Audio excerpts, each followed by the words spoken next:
All right, it is January 6th, and this is our first update for our journey leaving Cedros Island and moving over to Turtle Bay.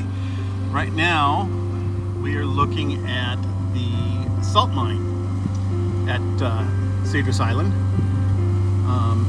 Let me pan over here.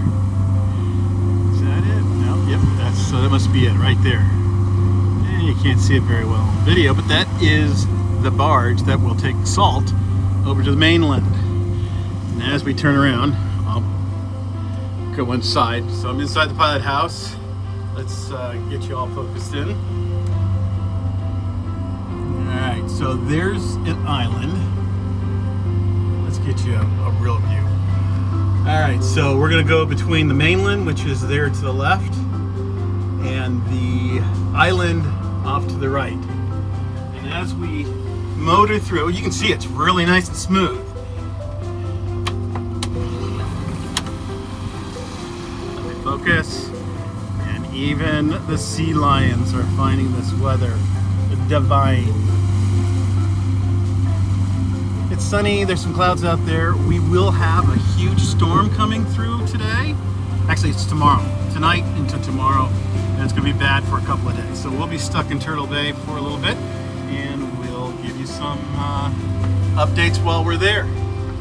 Until then, my next update will be somewhere between the island and the mainland. Here's my next update. Oh, that one doesn't even have a buoy, but there's a crab pot there. Crab pot over there. We've already gone through one great big field of it. I don't know if you can see that one, that's kind of far away. My lookout here is not doing a very good job. But yeah, we're on our toes looking for the crab pots. Doesn't do us any good to run into one because they don't taste very good when you're trying to cut them out of your props.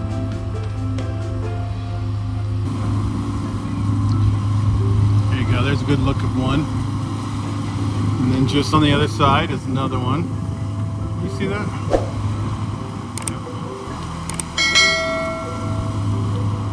Kind of rolling a little bit, but it's nice and smooth so that we can actually see these crab pots. That would ruin your day.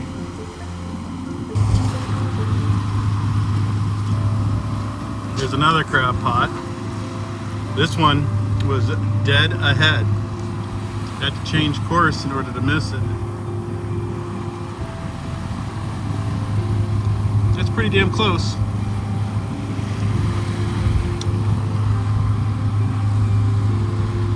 Look, I think there's another one right up there. We arrived in Turtle Bay in the afternoon and anchored in the wide open bay. The next day we went to shore to figure out what our Starlink issue was. We knew a storm was coming in. Someone said a big storm, but without Starlink, we couldn't figure out how big the storm would turn out to be. Turtle Bay was not what I expected.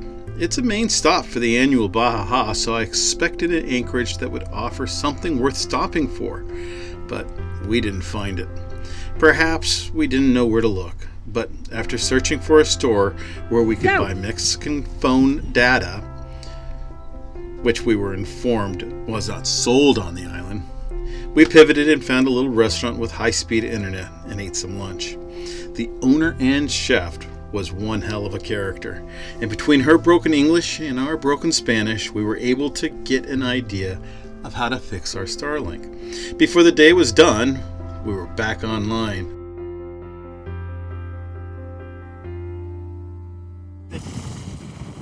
It's kind of rough out there. The wind is blowing. I hope you can hear me. Not every day can be perfect.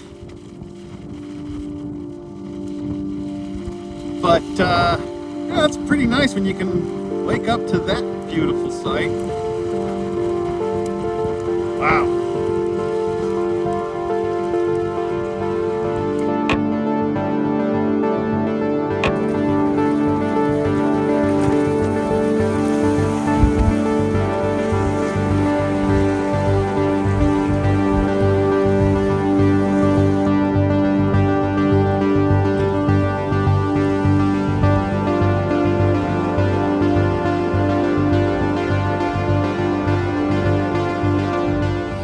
Hello, my yachtsmen friends.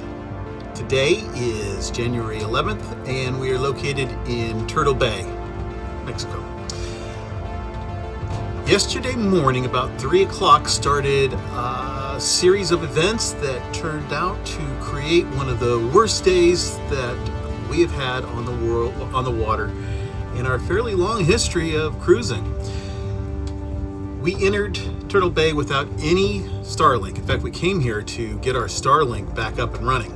We had no idea what the weather was going to be like. We had checked while we were in Cedros Island using other people's Wi-Fi, and it did look like it was going to be a smooth transition, a smooth cruise. And we got here and we did have a very smooth cruise, as you probably saw from one of my last videos. We went to shore and we were able to reestablish our satellite connection, check the weather. Nothing really horrible came up on our search, and so we were feeling fairly secure that all would be good. However, the winds started picking up about sundown. Seems like the winds pick up here in Mexico when the sun goes down. I'm sure that's just a coincidence. Anyways, and it started blowing and blowing. At 1 o'clock in the morning, it was blowing so hard, it woke me up, and I came up to the salon to do kind of a anchor watch. And it was rocky, it was rolly, the wind was howling, it was blowing pretty heavy. We were all over the ocean. As you can see, we're pretty much still all over the ocean, of the bay. And it was just a very uncomfortable watch. At 3 o'clock, all hell broke loose. I mean, when I say all hell broke loose, Morgan heard the bridle break in her room. She came running up and she said, we're broken loose and we got to do something about it. And so we jumped up and ran out to the bow, and man, it was like, first of all, it's dark. Second of all, the wind's blowing. Third, the bay has the chop of the ocean. We were going up and down, so it was not comfortable. We were banging into the railing, we were banging into the hatch, we were banging into each other. And I looked at the anchor and I could see that the first thing I looked at was the bridle, and it had snapped. And so then I looked at the gypsy of the windlass and it was panning out, and I couldn't stop it. So I jumped up and fired up the engines and tried to get control of the boat, for fear that once the anchor chain was all the way out, we would be adrift with nothing, and we were blowing right into land. Although land's not that close, blowing without any control into a rocky shore is not something you want to do. Monique came up shortly after that, and for 2 hours we tried to get control of not just, sorry for my finger, maybe I'll cut that out. We tried to get control not just of the boat, but we also had to get control of the anchor. I have a bitter end cut line at the end of the chain. I don't know why, but that seemed to hold as we were bouncing around. There were injuries. Monique got her fingers caught, and that put it into trying to get any kind of control of this boat. I have emergency shackles in the dock box on the bow, and I attached an emergency shackle to the bitter end, tied up the rod that I have stored in the anchor box, and then did our best to make sure that we didn't break loose while we tended to wounds and soreness. That was at 5 o'clock in the morning.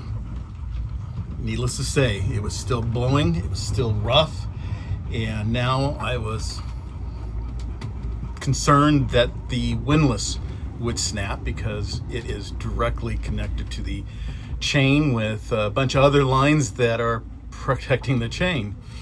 So it was a sleepless morning, sleepless afternoon, and the winds just blew all day long. And they just didn't blow, they were gusting. So when this all happened, the sustained winds were, I think, around 40 miles an hour, but we had gusts in excess of 50 miles an hour. So I'll show you pictures of the damage to the shackle and to the snubber. I'll show you other damage to the boat caused by this heavy wind. Sometime today, we will fire up the engines and try to get over that anchor chain, get it back in the anchor locker. I've got to devise a new snubber, and I'm just hoping that windlass isn't damaged. So stay tuned, it's going to be a long day. We're not doing anything until the wind slows down. To give you an idea how bad the wind was. Now we're at anchor. I'm gonna turn the phone around. Now we were at anchor. There you go. So you can see what our anchorage looks like. There's 150 feet between where we are right now and the anchor. If you look at these windows, that is salt from the spray that kicked up during the windstorm. That's pretty bad. So I'm gonna have to clean that up before we even attempt to get out of here. Our current condition, there you go. Hopefully, here's the current conditions, and you can see it's still rolling. It's still kind of rough in here, but it's a hell of a lot better than it was yesterday, all day yesterday. We think we're going to get good weather by afternoon. I think the birds are agreeing with us because they're back. The sea lions are back. Haven't seen any dolphins yet. But I'm sure they'll be back too. And then we're gonna motor over the chain, get it all placed in the anchor box, and hopefully tomorrow will be a nice day and we can go onward south. We shall see. I was very concerned that getting the chain around the gypsy and into the chain locker was going to be something that was difficult, maybe even dangerous. But it turned out that it was no big deal at all. We waited for the wind to die down and fired up the engines.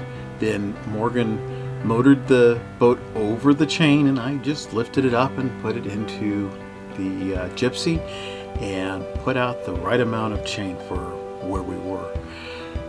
The snubber wasn't a big deal either. With the help of my friend Ralph, we figured out a good knot that we could use and dock lines that we could take the pressure off the windlass and protect it from any further damage while we were anchored. So that has actually worked out very well. So we avoided total disaster, but we didn't come out of this unscathed. We had injuries that we're still recovering from. Monique's fingers are still hurting her and probably will be for a very long time. The bimini is a complete disaster. My snubber, my brand new snubber, is a thing of the past. But upon reflection of what we did wrong to have avoided such an episode, I'm not sure having something unpredictably break like that was foreseeable, at least not at that time. Today, I look at that anchor as though any unforeseeable thing could happen and we could be without an anchor drifting out in the middle of sea, in the open sea, in the open night, and things bad bumping up against us. So I take extra precautions when I set that anchor and make sure that it's not going to pan out. The fact is that this experience could have been very traumatic. It could have ended our voyage altogether. We could have tucked our tails between our legs and gone home, but we didn't. we looked at the situation and the circumstances, and we came to the conclusion that these type of experiences are all part of the excitement of cruising, the excitement of having a full life filled with all kinds of experiences. And we are destined to have additional letdowns, but no doubt we will have the most exciting cruising of a lifetime, at least in our lifetime. If you're still here and you're still watching this and you find something interesting with these videos, I ask you, please give us a like, subscribe, and share it with your other cruising friends. Maybe they would find some interest in what we're doing. Until next time, keep your boat afloat.